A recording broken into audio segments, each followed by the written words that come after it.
Hello বন্ধুরা, আবারও চলে আসলাম আপনাদের সামনে নতুন একটি ভিডিও নিয়ে। এই ভিডিওতে আমি আপনাদেরকে দেখাবো কিভাবে হানিগেইন অ্যাপের আপনার একটি পাসওয়ার্ড রয়েছে এবং আপনার এখন পাসওয়ার্ডটি পরিবর্তন করতে চাইছেন, কিভাবে আপনারা পাসওয়ার্ডটি পরিবর্তন করবেন।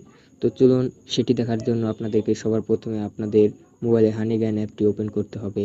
হানিগেইন অ্যাপটি ওপেন করার পরে আপনারা এখানে নিচে চলে আসবেন, মোড়ে একটি ক্লিক করবেন।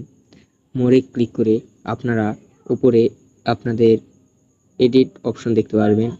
এই এডিট প্রোফাইলে একটি ক্লিক করবেন। এডিট প্রোফাইলে ক্লিক করার পরে আপনাদের যেই পাসওয়ার্ডটি বর্তমানে রয়েছে সেই পাসওয়ার্ডটি এখানে দিয়ে দিবেন।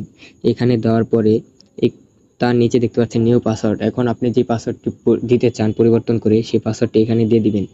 তারপরে চেঞ্জে ক্লিক করলে আপনাদের মোবাইলে যে ইমেলটি দিয়ে এই অ্যাকাউন্টটি খোলা হয়েছে সেই ইমেলে একটি মেসেজ আসবে এবং সেই মেসেজে গিয়ে আপনারা চেঞ্জ বাটন দেখতে পারবেন। সেই চেঞ্জ বাটনে ক্লিক করলে আপনাদের পাসওয়ার্ডটি চেঞ্জ হয়ে যাবে। তো এই ছিল ভিডিওটি ভালো লাগলে চ্যানেলটিকে লাইক করে একটি সাবস্ক্রাইব করে দিবেন। সুস্থ থাকবেন, ভালো থাকবেন।